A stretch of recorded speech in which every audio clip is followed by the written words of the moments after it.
Take of sea urchin. Again, Rachel, will you please call for public comment? This is the call for public comment on item 18, recreational take of sea urchin.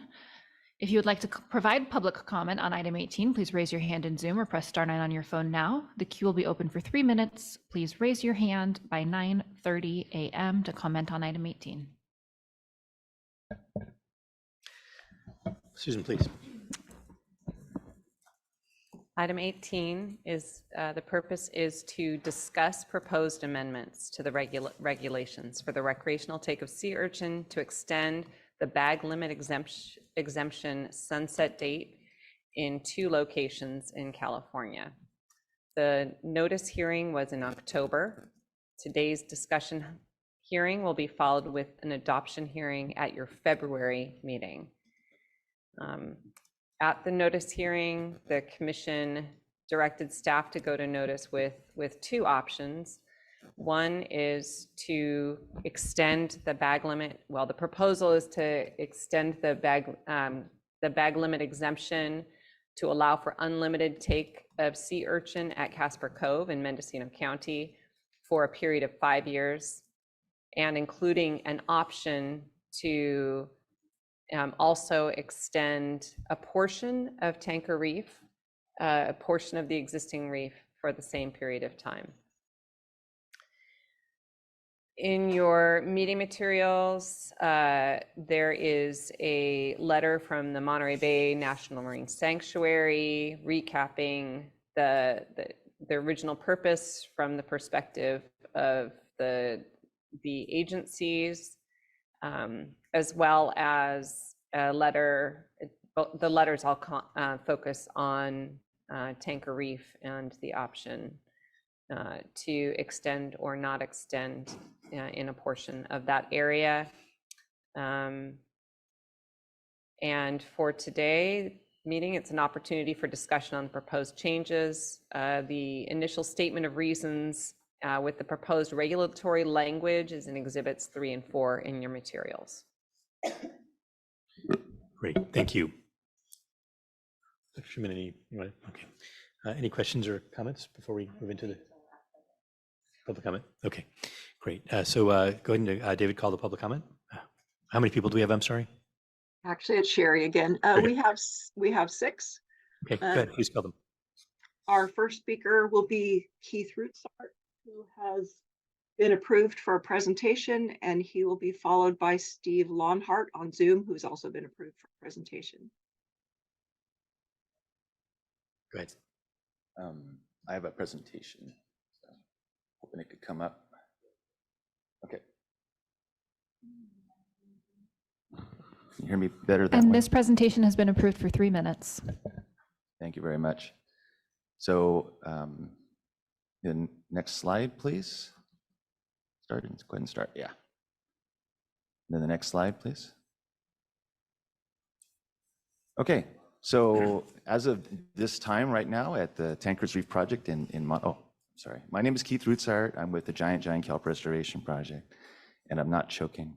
So on the way it is now, we have the project, and the red square in the screen is where the grid is, where we've been doing all our work and where the monitoring has happened. And we have abandoned that section right now, and we are culling to the east to try and grow kelp out to these option 2 boundary that is proposed by the department. Next slide, please.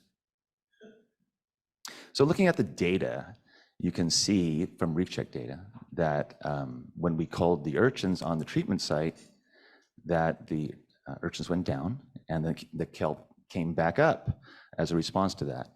But then over the winter, we weren't able to go there for 6 months. There was bad weather. And during that time, the urchins came back up. They doubled their numbers on the grid. And you can see the kelp seemed to stay the same in terms of stipe density. This is the biomass of the area.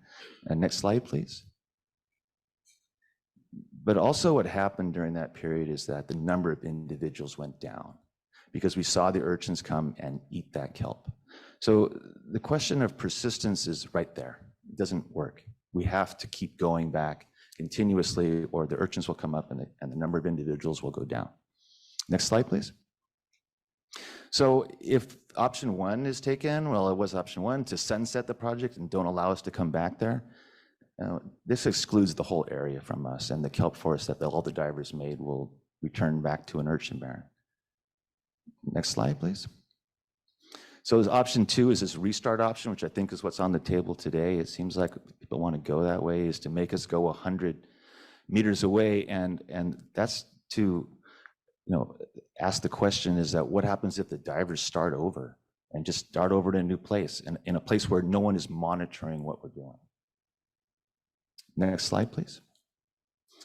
And the better question would be that the optimistic thing, what happens if the divers continue?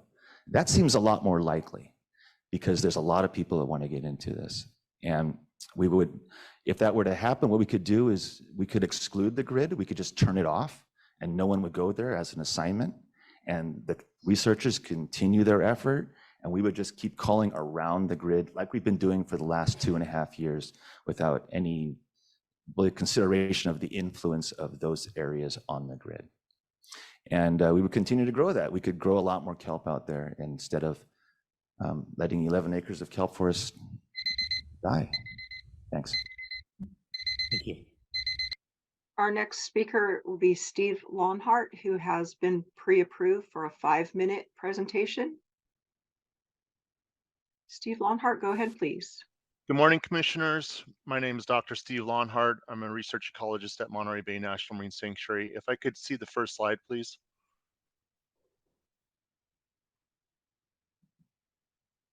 Thank you.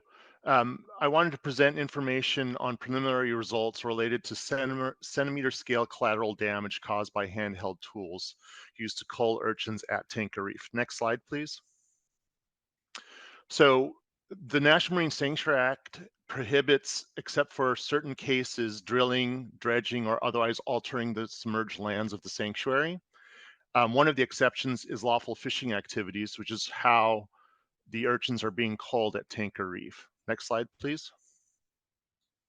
We had questions from the sanctuary staff about whether or not this method of culling urchins with handheld tools would damage either other organisms under or adjacent to the urchins or to the substrate itself.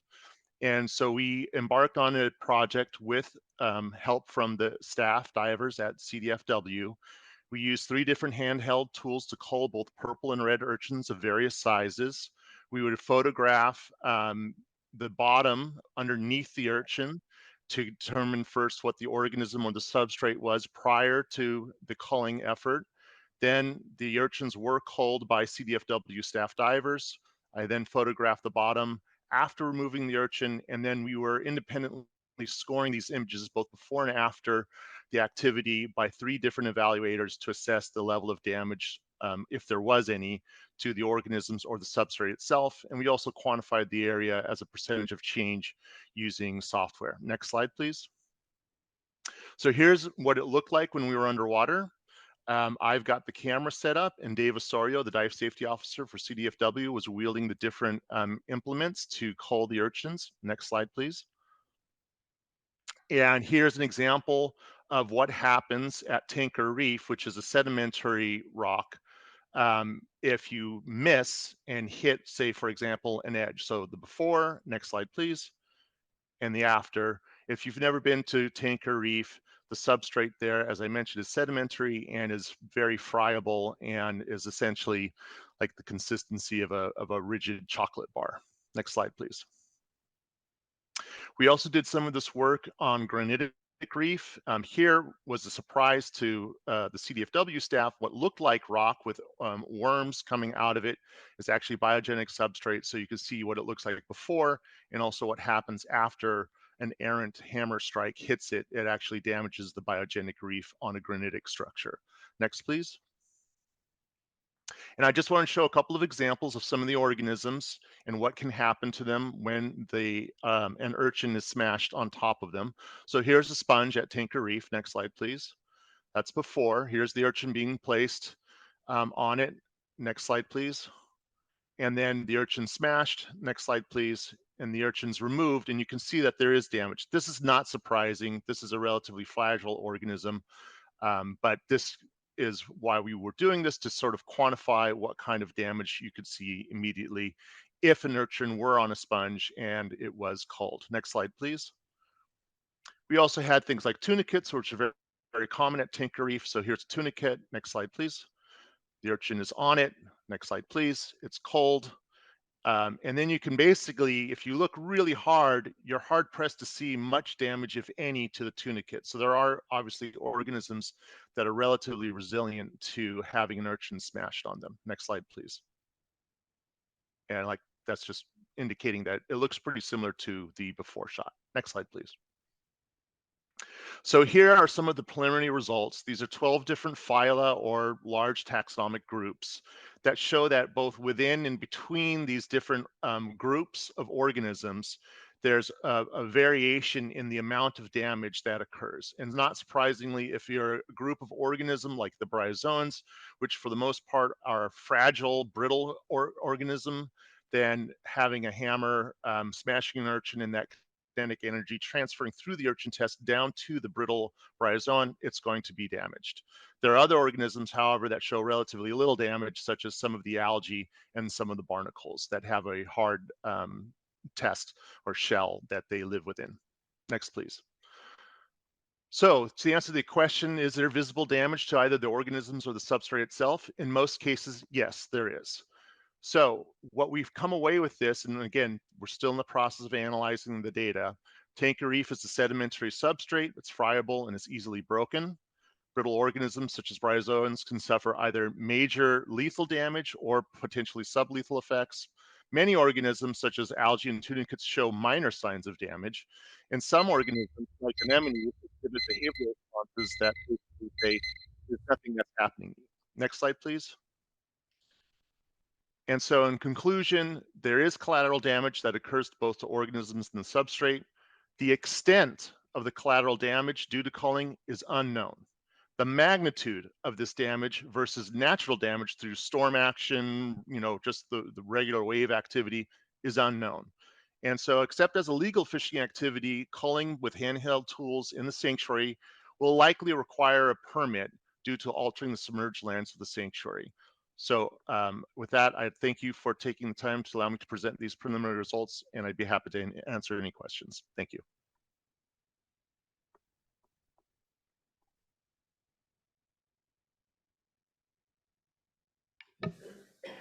Sherry, go ahead and call the speakers.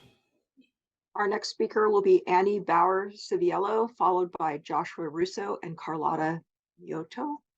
Annie Bauer-Civiello, please go ahead.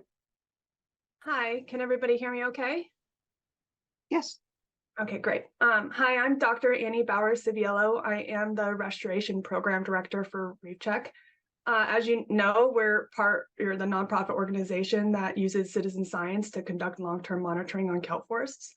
And we've been involved with Tinker's Reef and Casper Reef since the very beginning in monitoring.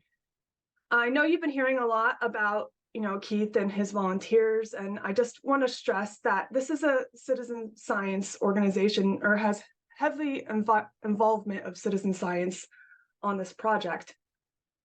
Over the last 3 years, Reef Check has put considerable time and resources on this project. We had, I think most of Dan Abbott and Keith together put in the installation of the grids of the lanes, and materials were designed and developed by Reef Check staff and maintained by Keith Rootsaert and the G2KR.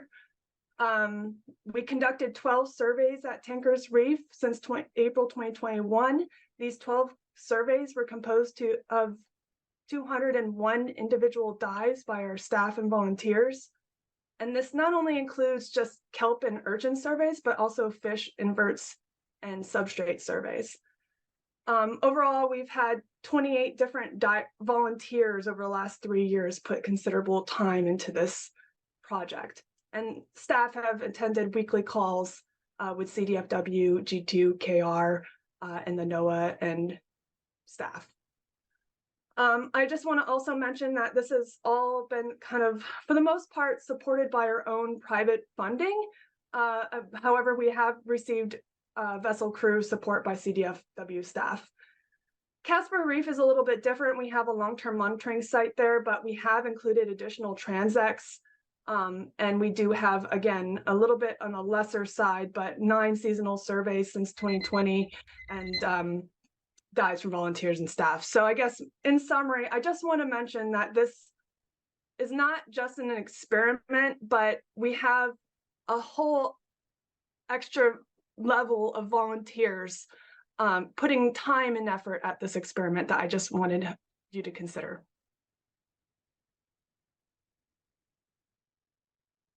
Our next speaker is Joshua Russo. We actually have 2 people registered as Joshua Russo, so I've opened up the microphone for both of them. Not sure which one is the correct one. My name is Josh Russo. I'm the president of the Watermen's Alliance. I just wanted to say about the Casper project that we're continuing to see new involvement by volunteers. Last year, our participation grew after each event, except for the last month, which is canceled due to weather. We have new partnerships. There's someone on the line, I believe Peter's going to speak to Blue Harmony Foundation, who's interested in promoting the project and getting more involvement through that way. Humboldt State is going to do a project on the north side of Cove, where we've been working primarily on the south. I've also even talked to some of the volunteers from Monterey that were unaware that we have a mobile compressor on site on the last weekend of the months, April through September. So I'm hoping to get some of their volunteers up there for a weekend or 2 also. So I just want to thank the commission and let you know that interest in our project is growing and very viable, and have a nice day. Our next speaker will be Carlotta Mioto, who will be followed by Tristan McHugh. Carlotta Mioto, go ahead, please.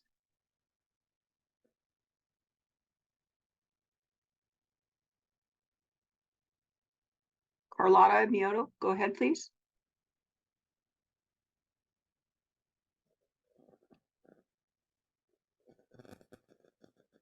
I'm going to go ahead and allow Tristan McHugh while Carlotta figures out the tech problem. Tristan McHugh, go ahead, please. Hello, good morning. Can you hear me? Yes, go ahead, please. Excellent. Hi, everyone. My name is Tristan McHugh. I'm the Kelp Project Director with the Nature Conservancy. I live here in Fort Bragg, and I'm part of the collective of folks working at Casper Cove. And I've been part of this broader effort to understand public participation in kelp restoration since 2018. The Nature Conservancy is supportive of extending the temporary extension of culling of urchin at Casper Cove beyond the original sunset date as stated for April 1st, 2024. As mentioned, given the challenges described in the first few years of this work, plus the absence of natural recovery in the North Coast that we've seen this year, plus the anticipated warming events for the coming year, and the life history characteristics of bull kelp itself, we agree that this extension would allow more time to see this program through and continue learning about the public's participation in bull kelp recovery through grazer suppression activities. Thank you for the leadership in exploring this opportunity and our ability to learn about the impacts of this work. Thank you. Carlotta Mioto, go ahead, please. Hello, can you hear me? Yes. Good, thank you. Sorry about that. Good morning, President Clark, commissioners, and staff. My name is Carlotta, and I'm a graduate student at Scripps Institution of Oceanography. And my research focuses on the socioeconomic and financial benefits of maintaining healthy marine ecosystems. And I'm also a certified free diver and scuba diver. I appreciate the opportunity to share my opinion on this matter today, and I would like to express that I'm in favor of extending the recreational take of sea urchins to support kelp forest restorations. Healthy kelp forests provide a great variety of important ecosystem services for both humans and marine organisms. They play a key role in many different aspects, from nutrient cycling, carbon sequestration, and they provide habitat to about 700 marine species, including high-value commercial fisheries, and nearly 1/4 of California marine organisms depend on kelp forests for at least a portion of their life cycle. Specifically to this case, sea urchin control has been proven to be very effective to restore kelp forests, as shared by Keith in the first public comment. And according to a study published in the Journal of Marine Ecology Progress in 2021, reducing sea urchins densities allows kelp forests to return to a healthy state within 6 months, so really quickly.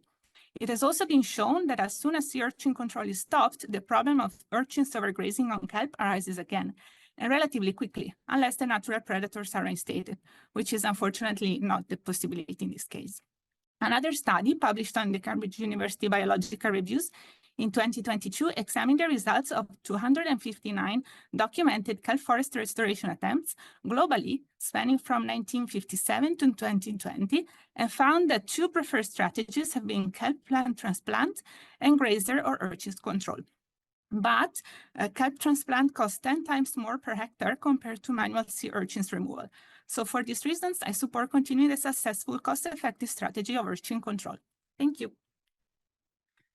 That concludes our speakers who raised their hand while the queue was open. Great, thank you, Sherry. Well, commissioners, there's no action today, but we can, and there's options on, on the table. If there's any changes to the options, I think it's probably appropriate time to talk about those now, or any other general comments or discussion. All right. Well, we already have had lots of discussion on this topic. Exactly. So I would incorporate all of that sort of by reference here. But since this is the slated discussion hearing, I want to say I very much respect the work of the volunteers at Tankers and at Casper. And it's been just so wonderful to be able to harness all that volunteer energy and that excitement toward a goal of enhanced kelp growth and restoration. So that is absolutely true, and just so much gratitude for the work that's been done. I do want to talk about Tankers and just remind us why we did this project. I was looking back at the 2020 memo from the Ocean Protection Council, the department, the Monterey Bay National Marine Sanctuary, and it really said that the state and the sanctuaries are interested in better understanding how urchin control, either by removal or in-water culling, can strategically support kelp restoration at key locations through promoting natural recovery or in combination with kelp outplanting methods. So it's pretty clear there, this was designed to be an experiment, right? And my understanding anyway of the purpose was that, and what we stated, I think, as our goal was that we wanted to see whether we could sort of kickstart nature. And if we could see urchins go down and see kelp go up, then maybe this was a restoration tool and strategy that we could potentially scale or export to other high priority or otherwise suitable areas. The site at Tankers has already been abandoned. So for me, we've already sort of moved into this monitoring phase where we get to sort of see like what happens when we put all this energy into culling and then we walk away. We've already entered that phase. So in some ways, I feel like calling it an extension of a sunset is a little bit of a misnomer, right? Because we're talking about a new spot entirely. There's some, I still have a little bit of confusion, I think, about what exactly it looks like at that site at Tankers right now, because I've heard, I heard at our meeting, one of our meetings, that the urchin have come back. They're back. It's trending towards a situation before culling even happened. But I heard something more nuanced at our MRC meeting that we just had, which was, and this was from Dr. Steve Lonhart, but he was saying that the urchins at the Tanker site are in cracks, they're in crevices, they're not really fully in the culled areas yet.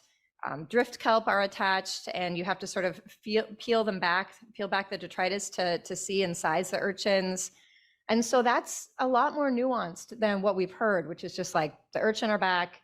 The second we stop, they come back. So I would like to understand more about what really happens when we stop culling, we stop crushing with hammers.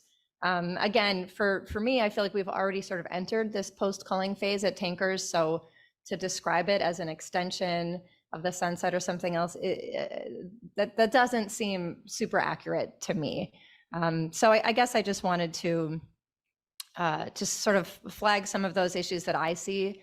We talked about some of them. We talked at the last meeting about, maybe some folks thought this wasn't a scientific experiment. Maybe some people thought this was more just of a tending attending a special area where volunteers could feel invested and engaged in this area and feel like they were a part of something positive. And that community aspect is really important, right? And that fosters a lot of goodwill in the community and it feels impactful. That's something different. So if that's where we're going moving forward, I just think we need to be really explicit about that and all have sort of mutual expectations and a mutual understanding about what it is we're trying to do and why.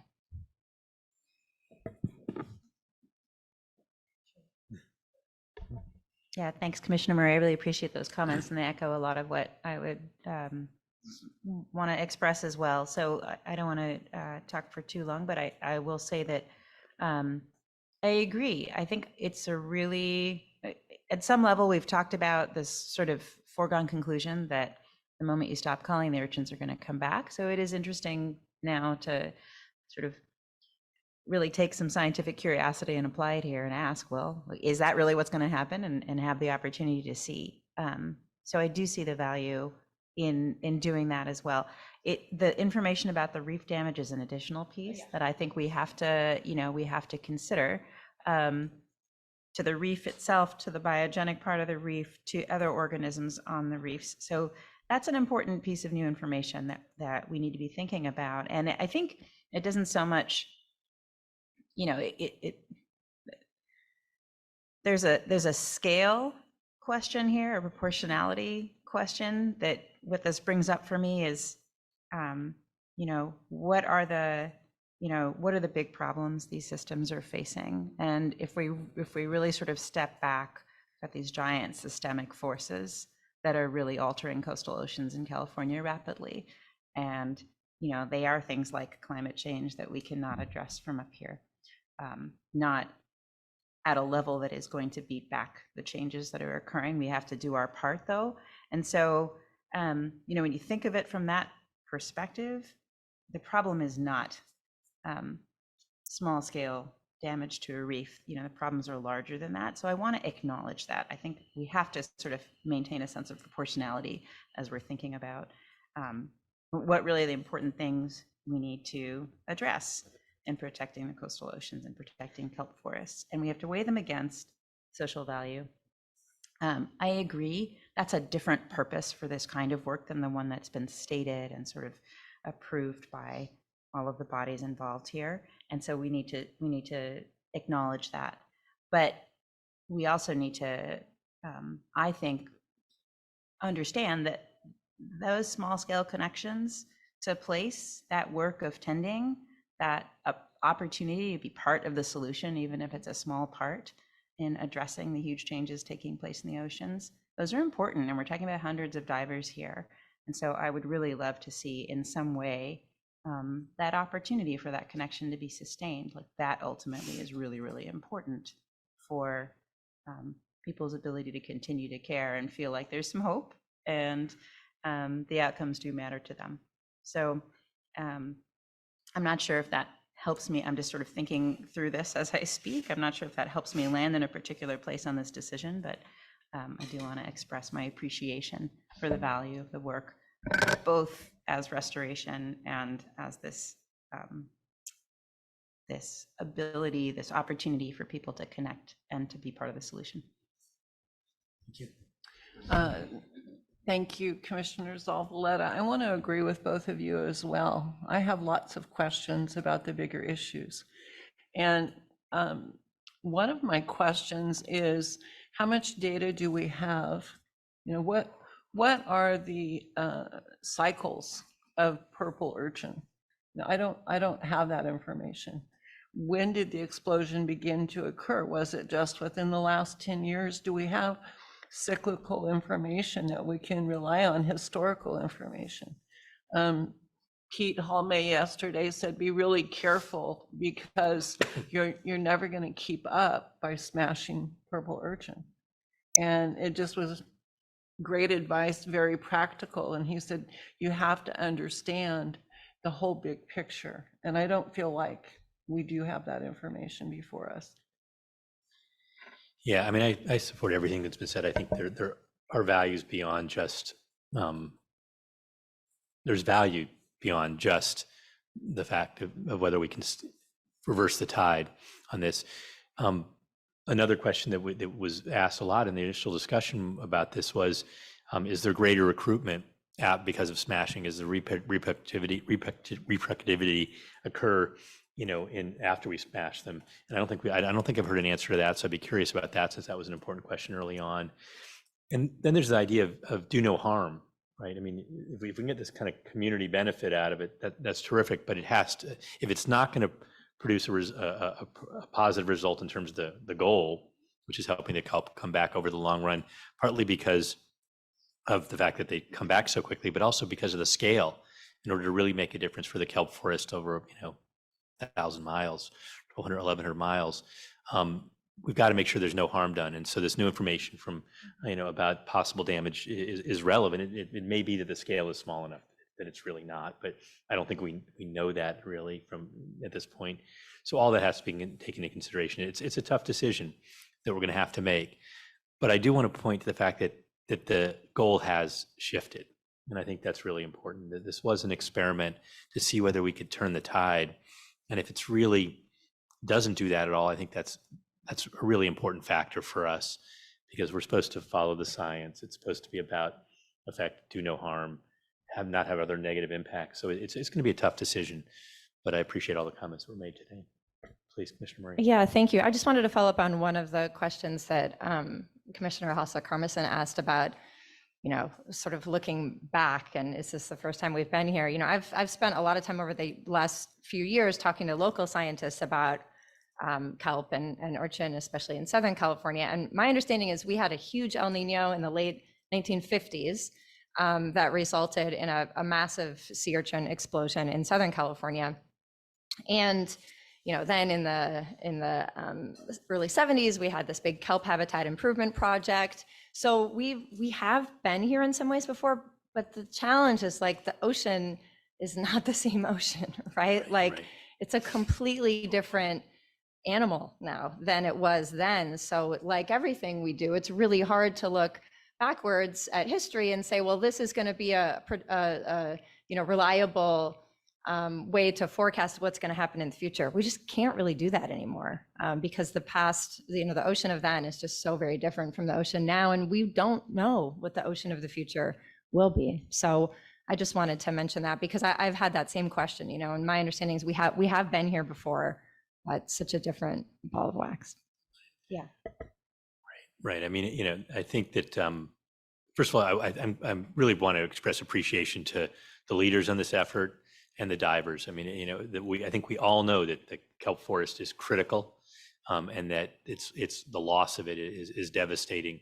But I think Commissioner Murray makes a really good point that we can only learn so much from the past because it's not the past.